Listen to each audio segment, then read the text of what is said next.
అందరికీ వందనాలండి. అందరూ బాగున్నారు అనుకుంటున్నాను.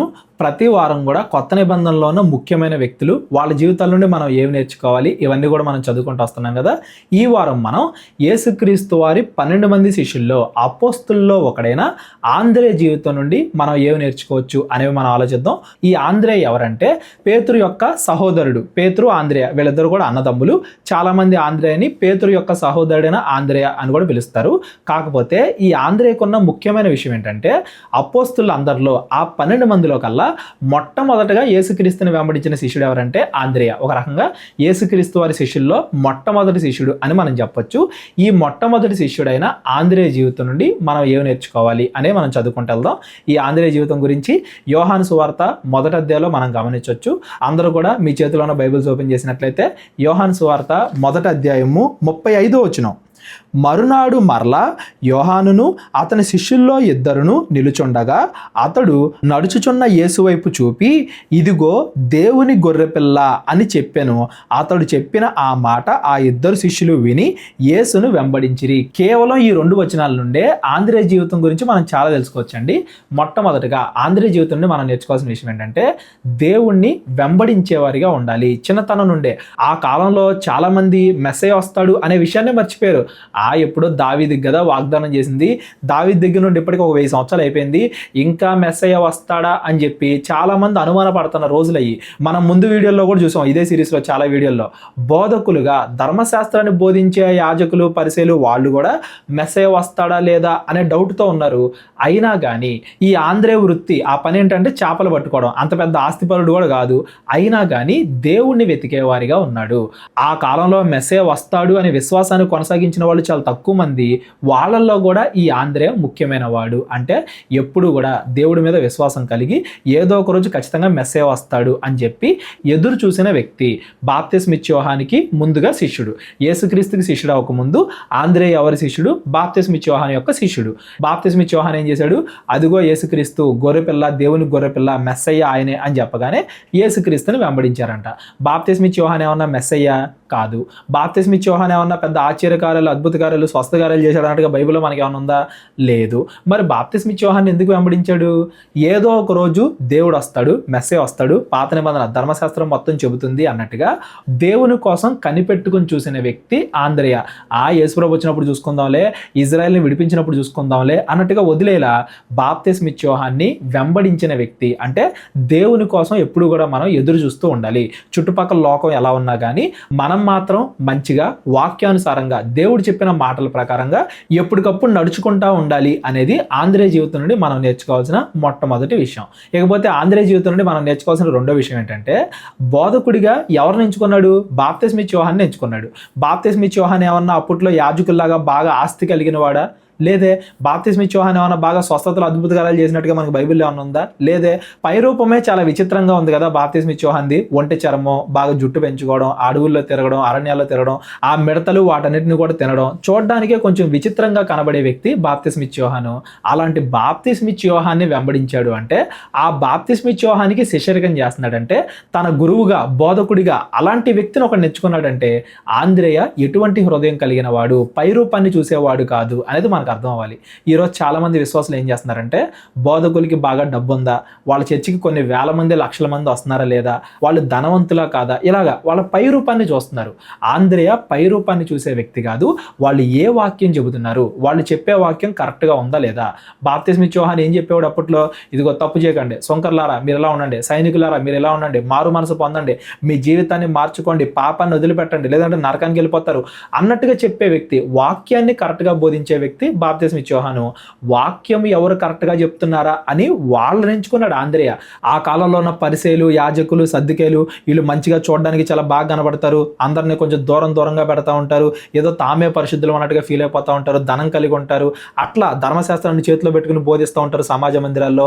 పైరూపాన్ని మాత్రమే కలిగి ఉండే అటువంటి వాళ్ళని గురువుగా ఎంచుకోకుండా పైరూపం ఎలా ఉన్నా కానీ వాక్యం కరెక్ట్గా చెబుతున్నాడా లేదా, సరిగ్గా నడుచుకుంటున్నాడా లేదా, చెప్పిన వాక్యం ప్రకారంగా ప్రవర్తిస్తున్నాడా లేదా అన్నట్టుగా పై రూపాన్ని కాదు, చెప్పే వాక్యాన్ని, అతని ప్రవర్తనని చూసి బోధకుడిని, అతని యొక్క ఉపదేశకుడిని, గురువుని ఎంచుకున్నాడు ఆంద్రేయ. ఈ ఆంద్రేయ జీవితం నుండి మనం నేర్చుకోవాల్సిన రెండో విషయం ఏంటంటే బోధకుడిని కాదు, అతడు చెప్పే వాక్యాన్ని వినాలి. అతడు చెప్పే వాక్యం కరెక్ట్గా ఉందా లేదా అనేది మనం చూడాలి. మొదటి విషయం ఏమో దేవుణ్ణి ఎప్పుడు కూడా వెతికేవారిగా ఉండాలి. యేసుక్రీస్తు రాలు అప్పటికి ఇంకా, అయినా కానీ దేవుణ్ణి వెతుకుతానే ఉన్నాడు. అలాగా దేవుణ్ణి వెతికేవారిగా ఉండాలి. అది మొదటి విషయం. అదేదో పరిశీల పని, సర్దికేల పని, జలోతుల పని అన్నట్టుగా వదిలేలా, నేను వెతికేవారిగా ఉండాలి అన్నట్టుగా దేవుణ్ణి వెతికేవాడిగా ఉన్నాడు ఆంద్రేయ. అది ఆంద్రేయ జీవితం నుండి మనం నేర్చుకోవాల్సిన మొట్టమొదటి విషయం. రెండోది బోధకుడిని కాదు, అతడి పై రూపాన్ని కాదు, అతడు చెప్పే వాక్యాన్ని చూడాలి అనేది ఆంద్రేయ జీవితం నుండి మనం నేర్చుకోవాల్సిన రెండో విషయం. ఇకపోతే ఆంద్రేయ జీవితం నుండి మనం నేర్చుకోవాల్సిన మూడో విషయం ఏంటంటే కేవలం అద్భుతాల కోసమే, స్వస్థతల కోసమే దేవుణ్ణి నమ్ముకోకూడదు. ఇదిగో నేను బాగా పేదవాడిని, చేపలు పట్టేవాడిని, నాకు బాగా డబ్బు ఇవ్వు, అప్పుడు మాత్రం నేను ఫాలో అవుతా అని బాప్తిస్మ ఇచ్చే యోహానుతో కూడా చెప్పలేదు. అలాగని తర్వాత యేసుప్రభు వచ్చినప్పుడు కూడా ఇదిగో ఈయనే దేవుని గొర్రెపిల్ల, ఈయనే మెస్సయ్య అని బాప్తిస్మ ఇచ్చే యోహాను యేసుక్రీస్తుని చూపిస్తే అక్కడ యేసుక్రీస్తు ఏమైనా పెద్ద స్వస్థత కార్యం చేశాడా, అద్భుత కార్యం చేశాడా? చేయలే. అయినా కానీ యేసుక్రీస్తుని వెంబడించాడంట ఆంద్రేయ. అక్కడ ఉన్న ఇద్దరు శిష్యులు ఆ మాట విని యేసును వెంబడించిరి. యేసుక్రీస్తు ఇంకా అద్భుత కార్యాలు చేయకముందే యేసుక్రీస్తుని వెంబడించిన వ్యక్తి ఆంద్రేయ. ఈ కాలంలో చాలా మంది అద్భుతాల కోసమో, స్వస్థతల కోసమో, వాటి కోసమే దేవుడి దగ్గరికి వెళ్తారు. ఇక వాక్యంలో ఏముంది అనవసరం. దేవుడు బైబిల్లో ఏం చెప్పాడు, ఏమి నేర్చుకోవాలి? రోజు కాసేపైనా బైబిల్ చదువుతున్నావా? బైబిల్ అంతా ఒకసారైనా కానీ అర్థవంతంగా చదివామా? ఏదో చదివామన్నట్టుగా కాకుండా అట్ట కాదు, అర్థమయ్యేలాగా రోజు వాక్యం చదువుతున్నావా? ఇలాంటి ఏం అనవసరం. వెళ్ళామా, ప్రార్థన చేసుకున్నావా, దేవుడు నాకు ఏదైనా మేలు చేశాడా లేదా? వెళ్ళామా, ప్రార్థన చేసుకున్నావా, బాప్తిస్మ ఇచ్చావా, లేదా కానుకిస్తేనే దేవుడు మేలు చేస్తాడేమో, దేవుడు నాకు ఆశ్చర్యకార్యం చేయాలి, నన్ను బాగా ధనవంతుడిగా చేయాలి, నా రోగం పోగొట్టాలి, కేవలము ఆశ్చర్యకార్యాలు, అద్భుత కార్యాల కోసమే దేవుడిని నమ్ముకునే వారిగా మనం ఉండకూడదు. పరలోకం కోసం దేవుడిని నమ్ముకునే వారిగా ఉండాలి అనేది ఆంద్రేయ జీవితం నుండి మనం నేర్చుకోవాల్సిన మూడో విషయం. యేసుక్రీస్తుని వెంబడించాడు అంతే. యేసుక్రీస్తు ఏమో అప్పటికి బాగా స్వస్థకార్యాలు చేయాల, అయినా కానీ వెంబడించారు. ఏం చేశారు చూడండి, యేసుక్రీస్తుని వెంబడించి యేసు వెనకకు తిరిగి వారు తన్ను వెంబడించుట చూచి, యోహాను శిష్యులు నన్ను వెంబడిస్తున్నారు అన్నట్టుగా యేసుక్రీస్తు చూసి వెనకకు తిరిగి మీరేమి వెదుగుచున్నారు అని వారిని అడగ్గా, ఎందుకయ్యా నా వెనకాల వస్తున్నారు అని చెప్పి వారిని అడగ్గా, అప్పుడు వాళ్ళు రబ్బీ నీవు ఎక్కడ కాపురం ఉన్నావని ఆయన్ని అడిగిరి. రబ్బీ అను మాటకు బోధకుడు అని దాని అర్థం. బోధకుడు అంటే ఏంటి దాని ఉద్దేశం? దేవుడి గురించి చెప్పేవాడు, బోధించేవాడు, ఎలా బ్రతకాలో బోధించేవాడు, మనం ఏం మార్చుకోవాలో బోధించేవాడు అని దాని అర్థం. యేసుక్రీస్తుని ఒక అద్భుతకారిగా కాదు, బాగా స్వస్థతలు చేసేవాళ్ళకి కాదు, లేదా రోమ సైనికులందరినీ గెలిపిస్తాడు, వాళ్ళని ఓడించేస్తాడు, రాజ్యాన్ని స్థాపిస్తాడు అన్నట్టుగా ఏదో ఒక సైనికుడిలాగా కూడా కాదు, ఒక బోధకుడిలాగా, ఒక మంచి వ్యక్తిలాగా, ఏదో అద్భుత కార్యాలు చూసి యేసుక్రీస్తుని వెంబడించలేదు. ఆయన బోధ కోసం, ఆయన మాటల కోసం, ఆయన వాక్యం కోసం ఒక గురువుగా ఆయన్ని వెంబడించారు ఆంద్రేయ. ఈ ఆంద్రేయ గురించి మనం చదువుకున్నది ఇప్పటికి 2-3 వచనాలే. ఈ 2-3 వచనాల్లోనే ఆంద్రేయ జీవితం నుండి మనం నేర్చుకోవాల్సిన ఎన్నో విషయాలు ఉన్నాయి చూడండి. మొట్టమొదటిది దేవుని వెంబడించేవారిగా ఉండాలి, ఎప్పుడు దేవుని వెంబడించేవారిగా ఉండాలి. రెండోది బోధకుడిని కాదు, బోధకుడి పైరూపాన్ని కాదు, అతడు చెప్పే వాక్యాన్ని వినాలి. మూడవది స్వస్థతల కోసమో, అద్భుతాల కోసమో దేవుని నమ్ముకోవడం కాదు, పరలోకం కోసం దేవుని నమ్ముకోవాలి అనేది ఆంద్రేయ జీవితం నుండి మనం నేర్చుకోవాలి. ఇప్పుడు యేసుక్రీస్తుని వెంబడించారు, నువ్వు ఎక్కడికి వెళ్తున్నావు ఏంటి అవన్నీ కూడా అడిగారు. ఆ తర్వాత వాళ్ళు ఏం చేశారంట, వచ్చి చూడిడి అని వారితో చెప్పగా నువ్వు ఎక్కడ ఉంటావు అనగా రండి అనగా వారు వెళ్ళి ఆయన కాపురం ఉన్న స్థలమును చూసి ఒక దినము ఆయన యొద్ద బస చేసిరి. అప్పుడు పగలు రమారమి 4 గంటల వేళ ఆయను, సాయంత్రం వరకు 4 దాకా ఆయనతోనే గడిపారంట ఆంద్రేయ ఇంకో వ్యక్తి. బాప్తిస్మ యోహాను యొక్క ఇద్దరు శిష్యులు యేసుక్రీస్తుని వెంబడించారు. ఆ ఇద్దరు శిష్యుల్లో ఒకడెవరు, ఆంద్రేయ. ఇంకో శిష్యుడు కొంతమంది యోహాన్ అంటారు, కొంతమంది ఫిలిప్ అంటారు, కొంచెం అటు ఇటుగా ఉంది, బైబిల్లో అయితే లేదు కాబట్టి ఆంద్రేయను మనం తీసుకుందాం. మొట్టమొదటిగా యేసుక్రీస్తుని వెంబడించిన వ్యక్తి ఎవరంటే ఆంద్రేయ. అప్పటికి ఇంకా యేసుక్రీస్తు వారు ఆంద్రేయను తన 12 మంది శిష్యుల్లో ఒకటిగానో అపోస్తుల్లాగానో అలా ఏర్పరచుకోవాలా, వెంబడించారు అంతే. తర్వాత సంగతి, ప్రస్తుతానికి మనం వెంబడించాలి, దేవుణ్ణి వెతకాలి, మంచి బోధకుడు కరెక్ట్గా మనకు వాక్యం చెప్పి మన పరలోకానికి నడిపించి ఆ మెస్సైని వెంబడించాలి అన్నట్టుగా యేసుక్రీస్తుని వెంబడించిన వ్యక్తి ఆంద్రేయ. ఇకపోతే ఆంద్రేయ జీవితం నుండి మనం నేర్చుకోవాల్సిన 4వ విషయం ఏంటంటే కేవలం మనం దేవుణ్ణి తెలుసుకోవడం మాత్రమే కాదు, మన చుట్టుపక్కల వాళ్ళకు కూడా దేవుడి గురించి పరిచయం చేయాలి. యేసుక్రీస్తు వారే మెస్సయ్య, ఇదిగో బాప్తిసం తీసుకున్నప్పుడు కూడా పైనుండి దేవుడు చెప్పాడు ఈయన నా ప్రియకుమారుడు అని చెప్పి యేసుక్రీస్తు వారే మెస్సయ్య అని చెప్పి కన్ఫర్మ్ అయిపోయిన తర్వాత అప్పుడు ఆంద్రే ఏం చేస్తున్నాడంటే 40వ వచనం, యోహాను మాట విని ఆయన్ను వెంబడించిన ఇద్దరిలో ఒకడు సీమోను పేతురు యొక్క సహోదరుడైన ఆంద్రేయ. ఇతడు మొదట తన సహోదరుడైన సీమోను చూచి మేము మెస్సయ్యను కనుగొంటిమి అని అతనితో చెప్పి యేసునొద్దకు అతన్ని తోడుకొని వచ్చెను. తన సహోదరుడు పేతురు ఆంద్రేయ అన్నదమ్ములని చదువుకున్నాం కదా, తన సహోదరుడైన పేతురు దగ్గరికి వెళ్ళిపోయి ఇదిగో పేతురా మేము మెస్సయ్యను చూసాం రా నువ్వు కూడా రా అని చెప్పి మెస్సయ్య దగ్గరికి పేతురుని తీసుకొచ్చిన వ్యక్తి. ఆ తర్వాత పేతురు ఎంత గొప్పోడయ్యాడో, పేతురుని యేసుక్రీస్తు వారు ఎంచుకున్నారు, ఇవన్నీ కూడా మనం తర్వాత చదువుకున్నాం. అంటే దాని ఉద్దేశం ఏంటంటే పేతురు అంత గొప్పవాడైనప్పటికి కూడా ఆ పేతురుని మొట్టమొదటిగా పరిచయం చేసింది ఎవరు? ఆంద్రేయనే. రేపొద్దున పేతురు వల్ల ఎంతమంది మారినా ఆంద్రేయ కూడా పెద్ద బోధకుడు, అపోస్తుల్లో ఒకడు, చాలా మందికి వాక్యం చెప్పాడు. అయినా పేతురు ఆ కాలంలో సంఘం మొత్తానికి నాయకుడు కదా, చాలా మందికి వాక్యం చెప్పుంటాడు కదా పేతురు. అంతమందికి వాక్యం చెప్పిన పేతురుని మొట్టమొదటిగా యేసుక్రీస్తుకి పరిచయం చేసింది ఎవరంటే ఆంద్రేయ. మనం దేవుణ్ణి తెలుసుకున్న తర్వాత మన చుట్టుపక్కన వాళ్ళకి, మన కుటుంబస్తులకి, మన అన్నదమ్ములకి, మన ఇంట్లో వాళ్ళకి, మన బంధువులకి, బయట ఉన్న వాళ్ళకి అందరికీ కూడా మనం యేసుక్రీస్తు గురించి చెప్పాలి. ఇదిగో మేము మెస్సయ్యను కనుక్కున్నాం, మేము నిజమైన దేవుడిని కనుక్కున్నాం, ఆయన నిజమైన దేవుడు అంటానికి ఇవి కారణాలు అన్నట్టుగా యేసుక్రీస్తు దగ్గరికి మిగతా వాళ్ళందరినీ కూడా మనం నడిపించాలి. అది ఆంద్రేయ జీవితం నుండి మనం నేర్చుకోవాల్సిన 4వ విషయం. యేసుక్రీస్తుకి దగ్గర అయ్యేలాగా మిగతా వాళ్ళను మనం నడిపించాలి. గమనించాలండి మీరు, అప్పటికి ఇంకా యేసుక్రీస్తు ఏం పెద్ద పెద్ద అద్భుత కార్యాలు, స్వస్థ కార్యాలు అలాగేం చేయలే. అయినా కానీ యేసుక్రీస్తే మెస్సయ్య అని చెప్పి స్వస్థతలు, అద్భుత కార్యాలు కూడా చూడకుండా ఈయనే మెస్సయ్య అని ఆయన యొక్క పరిశుద్ధతను గుర్తించిన మొట్టమొదటి శిష్యుడు 12 మంది అపోస్తుల్లో మొదటివాడు ఆంద్రేయ అనేది మనం గుర్తుపెట్టుకోవాలి. ఇప్పటిదాకా 4 విషయాలు గమనించాం మనం. ఆంద్రేయ జీవితం నుండి మనం ఏం నేర్చుకోవాలి అనేది. 5వ విషయం ఏంటంటే మనం సువార్త కోసం, దేవుడి యొక్క రాజ్యం కోసం కష్టపడాలి, ఎంతో కొంత మనం కూడా దానికోసం ప్రయాసపడాలి అనేది ఆంద్రేయ జీవితం నుండి మనం నేర్చుకోవాలి. ఇది మనం ఎక్కువగా ఎక్కడ గమనిస్తామంటే యేసుక్రీస్తు వారు ఆంద్రేయని, పేతురుని తన శిష్యులుగా 12 మంది శిష్యుల్లో ఒకటిగా చేసుకునే సమయంలో, ఇప్పటిదాకా వాళ్ళు యేసుక్రీస్తుని వెంబడించారు కానీ యేసుక్రీస్తు యొక్క 12 మంది శిష్యులు, అపోస్తులు అని చెప్పి సెపరేట్ ట్యాగ్ ఉంది కదా, ఇజ్రాయేలీల 12 గోత్రాలకి గుర్తుగా దేవుడు 12 మందిని ఏర్పాటు చేసుకుంటాడు. అలాగా తన శిష్యులుగా, అపోస్తులుగా యేసుక్రీస్తు వారు పిలుచుకునే సందర్భం ఒకసారి చూద్దాం. లూకా సువార్త 5వ అధ్యాయము 2వ వచనం నుండి గమనిద్దాం. ఇక్కడ ఏంటంటే పేతురు, ఆంద్రేయ వీళ్ళిద్దరూ కూడా ఏంటంటే చేపలు పడటానికి వెళ్తారు. రాత్రంతా కష్టపడతారు. మరి వాళ్ళకి ఏం ఆర్థిక సమస్యలు ఉన్నాయో కానీ రాత్రంతా కష్టపడి చేపలేమి పడకపోతే పొద్దున పూట మరలా అనుకోని సమయాల్లో యేసుక్రీస్తుని కలుస్తారు. అప్పుడు యేసుక్రీస్తు పక్కన వలయండి అనగానే పెద్ద చేపలు, ఒక అద్భుత కార్యం. ఆ వల నిండా బాగా చేపలు పడేసి వల తెగిపోతుంది అనేట్టుగా చాలా చేపలు పడతాయి. దేవుడి యొక్క ఆశ్చర్యకార్యం చూశారు. ఆ తర్వాత యేసుక్రీస్తు ఏమంటారంటే నన్ను వెంబడించండి, నేను మిమ్మల్ని మనుషులు పట్టు జాలరిగా చేస్తాను అన్నప్పుడు ఒక మాట గమనించాలి. 10వ వచనం, అందుకు యేసు భయపడకుము, ఎప్పటి నుండి నీవు మనుషులను పట్టువాడివై ఉందువు అని సీమోనుతో చెప్పాను. వారు దోణెలను దరికి చేర్చి సమస్తమును విడిచిపెట్టి ఆయన్ను వెంబడించిరి. వారు అనగానే అక్కడ ఎవరెవరంటే పేతురు, ఆంద్రేయ, యోహాను, యాకోబు వీళ్ళ నలుగురు కూడా తమకున్న సమస్తాన్ని అక్కడే విడిచిపెట్టేసి యేసుక్రీస్తుని వెంబడించారంట. సమస్తము అంటే ఏంటి? అప్పటికి వాళ్ళకి ఒక పని ఉంది, చేపలు పట్టే పని, ఒక ఉద్యోగం లాంటిది, కుటుంబాలు ఉన్నాయి, అవన్నీ కూడా వదిలేసి అన్ని కూడా సమస్తాన్ని పక్కన పెట్టి యేసుక్రీస్తుని వెంబడించేవారిగా, సువార్త పరిచయం కోసం సిద్ధపడేలాగా అలా యేసుక్రీస్తుని వెంబడించారంట. సమస్తాన్ని పక్కన పెట్టారంటే తల్లిదండ్రులకు వ్యతిరేకంగానే కాదండి, తల్లిదండ్రుల పర్మిషన్ తోటే. మనం తర్వాత జబదే కుమారులు అని యోహాను, యాకోబు గురించి తర్వాత ఇంకో వీడియోలో మాట్లాడుకుందాం, అది నేను ఇంకో వీడియోలో చెప్తాను. ఇక్కడ విషయం ఏంటంటే మనం గమనించాల్సింది, వాళ్ళ యొక్క రెగ్యులర్గా ఏదైతే పనులు చేసుకుంటారో వాళ్ళ సహజ జీవితాన్ని, మామూలు జీవితాన్ని వదిలిపెట్టి మేము కష్టపడినా పర్లేదు, అక్కడ యేసుక్రీస్తు వారు భయపడకుడి అంటాడు. అంటే ఏంటి? కొంచెం శ్రమ ఉంటుంది, మనం కొంచెం కష్టపడాలి, పరలోక రాజ్యం కోసం కష్టపడడానికి మేము సిద్ధమే అన్నట్టుగా కొంచెం శ్రమ పడైనా కానీ మేము అనేక మందికి వాక్యం చెప్పాలి, అనేక మందిని పరలోకానికి నడిపించాలి అన్నట్టుగా యేసుక్రీస్తు వారి శిష్యులుగా జాయిన్ అయ్యారు. యేసుక్రీస్తుని వెంబడించారు ఈ ఆంద్రేయ, అలాగే మిగతా శిష్యులు. అంటే ఆంద్రేయ జీవితం నుండి మనం నేర్చుకోవాల్సిన 5వ విషయం ఏంటంటే కొంచెం కష్టపడైనా కానీ పరలోక రాజ్యం కోసం ఎంతో కొంత పని మనం చేయాలి. దీనికి కొన్ని ఉదాహరణలు చూద్దాం. ఇందాక మనం ఒక సిచ్యువేషన్ చూసాం కదా, బాప్తిస్మ ఇచ్చే యోహాను మెస్సేజ్ చూపించగానే మెస్సేజ్ దగ్గరికి వెళ్ళారు అని చెప్పి, అక్కడ ఏమన్నా బాప్తిస్మ ఇచ్చే యోహాను వెళ్ళండి, ఇదిగో ఆ మెస్సేజ్ వెనకాల వెళ్ళండి అని చెప్పాడా? అయినా కానీ ఈయన మెస్సయ్య అని చెప్పగానే ఆయన్ని వెంబడించాలి అని వీళ్ళే డెసిషన్ తీసుకున్నారు.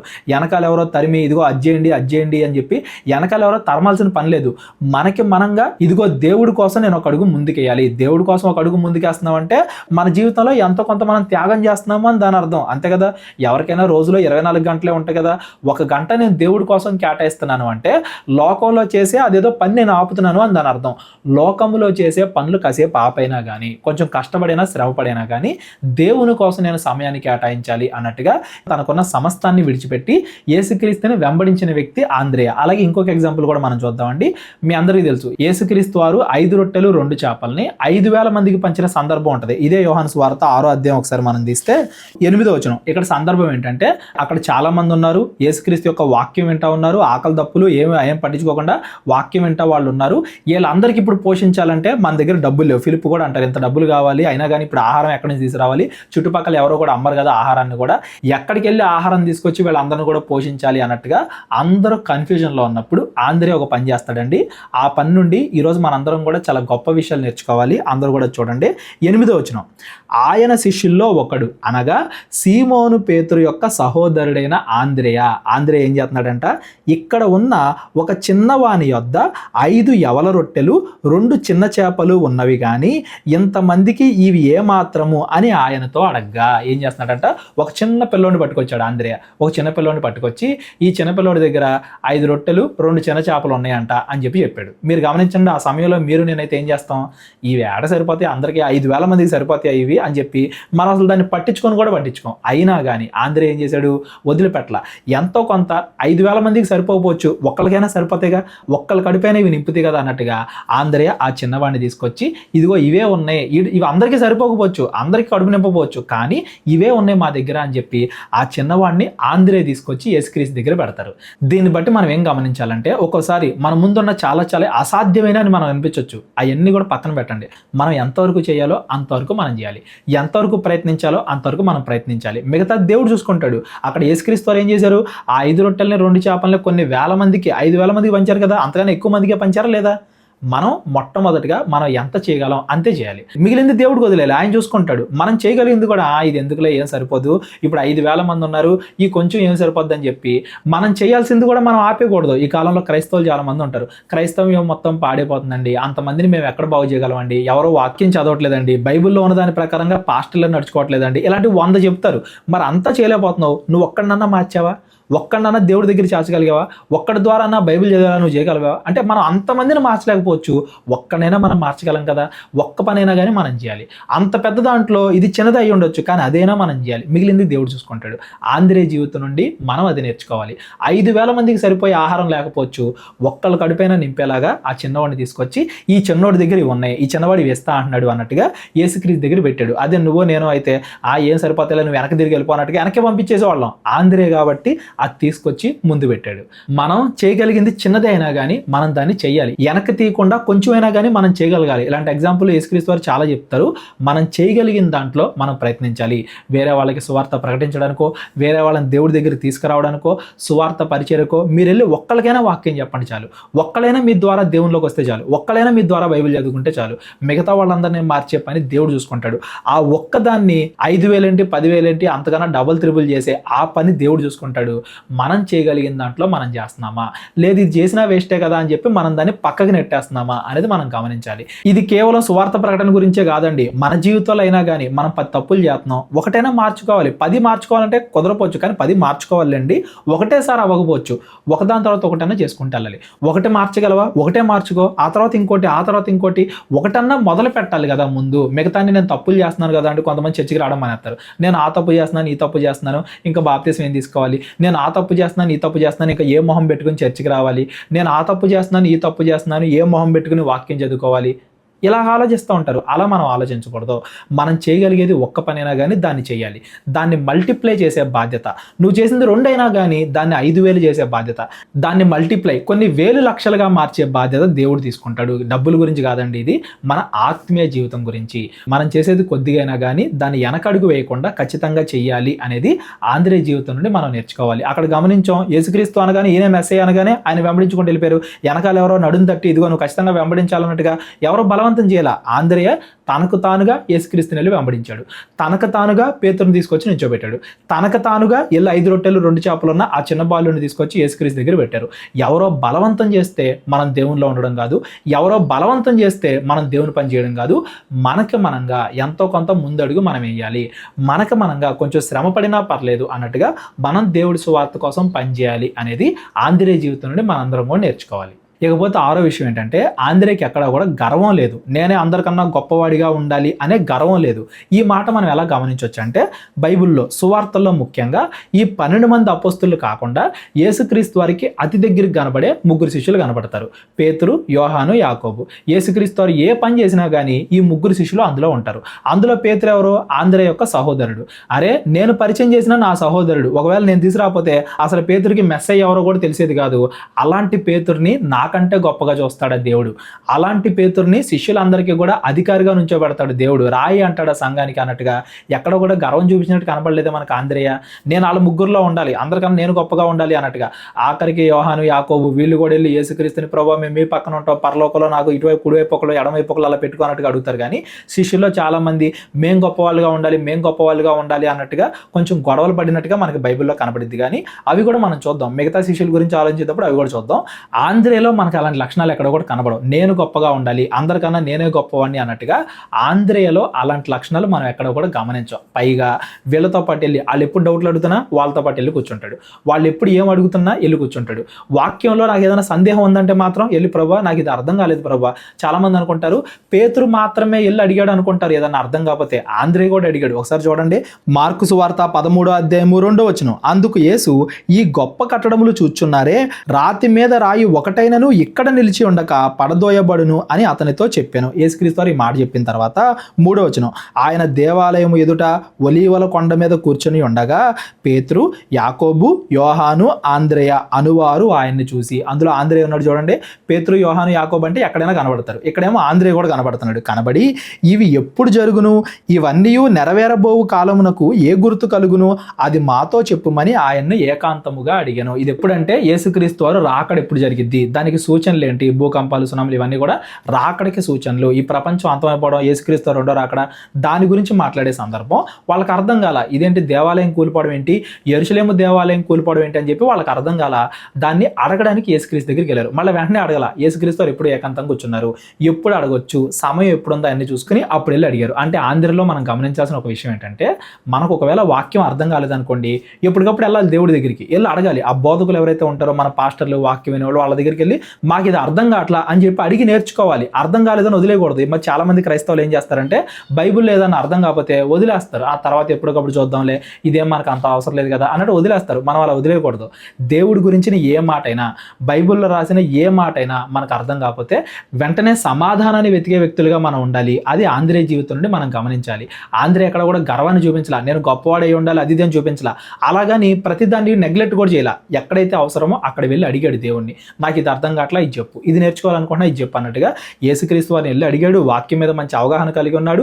ఎక్కడ అవసరం లేదో గొడవలు, నేను గొప్ప, అధికారం, గర్వం ఇటువంటి వాటికి దూరంగా ఉన్నాడు. వాక్యంలో ఏదైనా సందేహాలు వస్తే మాత్రం వెంటనే దేవుడి దగ్గరికి వెళ్ళి కూర్చుంటున్నాడు. ఇది ఆంద్రేయ జీవితం నుండి మనం నేర్చుకోవాలి. ఆ తర్వాత సంఘం అంతా పరిచర్లో కూడా పేతురు, యోహాను, యాకోబు వీళ్ళ పేర్లు చాలా ఎక్కువ కనపడతాయి. కానీ ఆంద్రేయ పేరు మనకి ఎక్కువ కనపడదు. అంటే ఆ పేతురుని యేసుక్రీస్తుకి పరిచయం చేసిందే నేను కదా, నేను గొప్పవాడిగా ఉండాలి అన్నట్టుగా ఆంద్రేయ ఎప్పుడు కూడా ఆలోచించలేదు. అది మనం ఆంద్రేయ జీవితంలో నేర్చుకోవాలి. కొన్ని వందల మందికి వాక్యం ప్రకటించాడు. ఇప్పుడు అధికారిగా ఉండేది అవకాశం దేవుడు కొంతమందికి ఇస్తాడు, ప్రకటించే అధికారం కొంతమందికి ఇస్తాడు.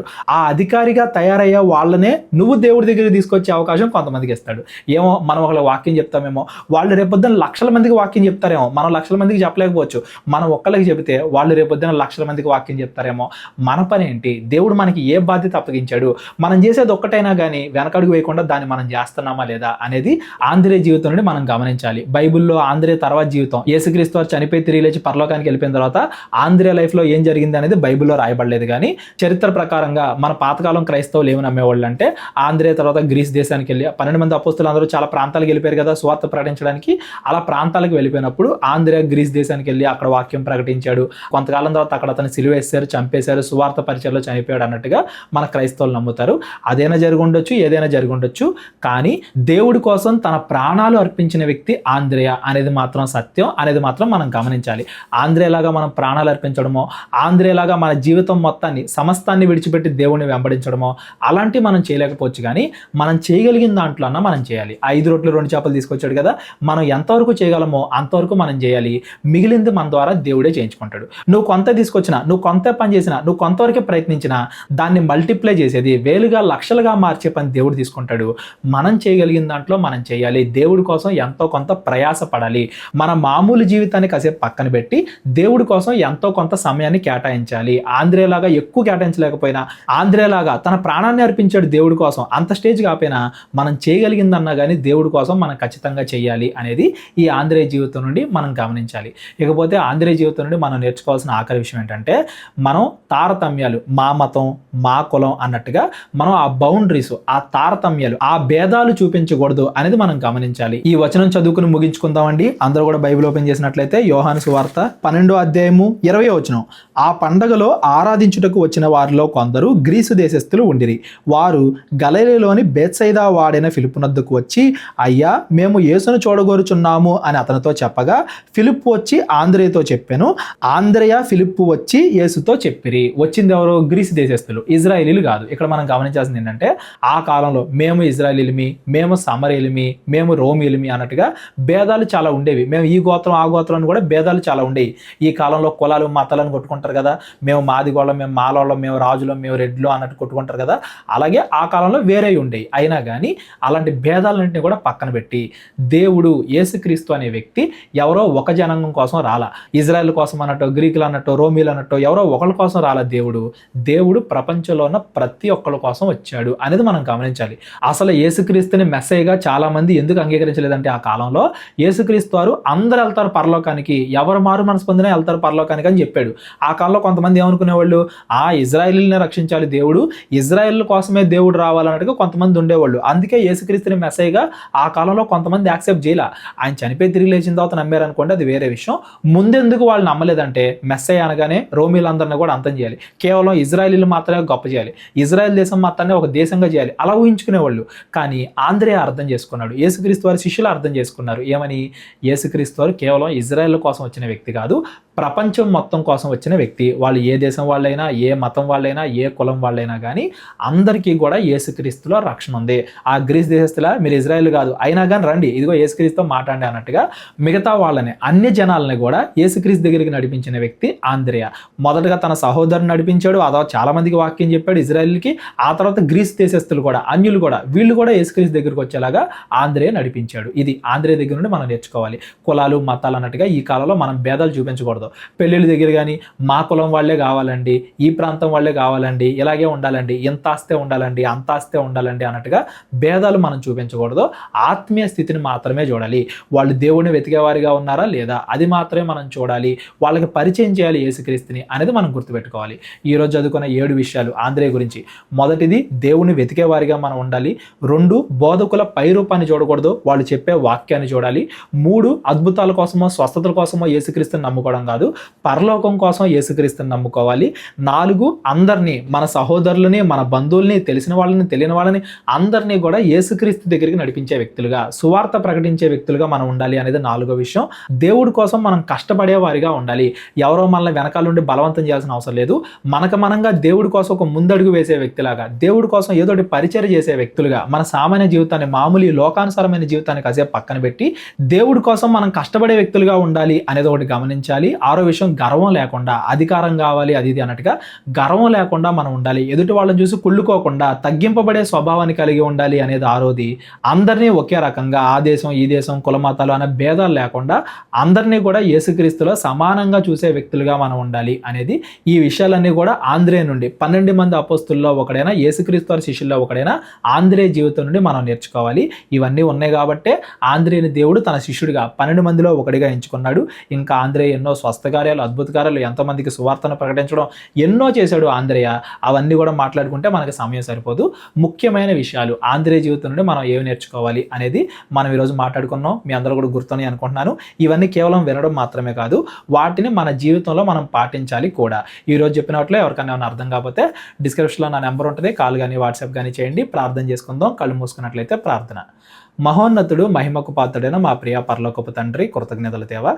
తండ్రి, ఈరోజు మేము మాట్లాడుకున్న మాటలన్నింటినీ కూడా కేవలం మా చెవుల వరకే కాకుండా మా హృదయాల వరకు చేర్చుకుని వాటి ప్రకారంగా మేము బ్రతకడానికి మాకు సహాయం దయచేయండి. అపవాది ఆటంకాల నుండి మమ్మల్ని దూరం చేయండి. ఆర్థిక, ఆరోగ్య, మానసిక ఎటువంటి సమస్యలు కూడా విశ్వాసంలో మమ్మల్ని బలహీనపరచకుండా మీరే ధైర్యాన్నిచ్చి సమయానుకూలమైన ఆలోచనలు, పరిస్థితులనిచ్చి మమ్మల్ని అందరినీ కూడా రక్షించండి. ఎవరెవరైతే బాధల్లో ఉండి మీకు మొరపెడుతున్నారో వాళ్ళందరి ప్రార్థన ఆలకించండి. మేమందరము మరలా కలుసుకొని మరిన్ని విషయాలు మాట్లాడుకునేలాగా మిమ్మల్ని కీర్తించే విధంగా మాకు మరొక అవకాశం ఇవ్వమని కోరుకుంటూ, యేసుక్రీస్తు వారు అక్కడ కోసం కనిపెట్టేవారిగా మేము ఉండేలాగా మా అందరి మీద కృప చూపించమని వేడుకుంటూ, మా ప్రభు మీ ప్రియకుమారుడైన యేసుక్రీస్తు వారి పేరిట ఈ ప్రార్థన అడిగి వేడుకుంటున్నాం తండ్రి. ఆమెన్. అందరికీ వందనాలు. మా పరిచర్య కోసం ప్రార్థించండి. ప్రేరేపణ కలిగిన వాళ్ళు మీ కానుకల ద్వారా మమ్మల్ని బలపరచండి. దేవుడు మనందరినీ కూడా దీవించి ఆశీర్వదించును గాక. అందరికీ వందనాలండి. కేవలం 30 వీడియోస్లో బైబిల్ నేర్చుకోండి అనే ఎంతో విలువైన ఈ కోర్స్ జస్ట్ ₹1 మీకు కావాలి అంటే మీ పేరు, మీ ఊరు ఈ నెంబర్కి వాట్సాప్ చేయండి. ఈ కోర్సులో ఏ విషయాలు ఉంటాయో ముందుగానే తెలుసుకోవడానికి ఈ వీడియో పాస్ చేసి టాపిక్స్ అన్నీ చదువుకోండి. క్రైస్తవులందరూ ఈ బైబిల్ కోర్స్ వినాలి అని మేము కోరుకుంటున్నాం. అందరినీ దేవుడు దీవించును గాక. ఆమెన్.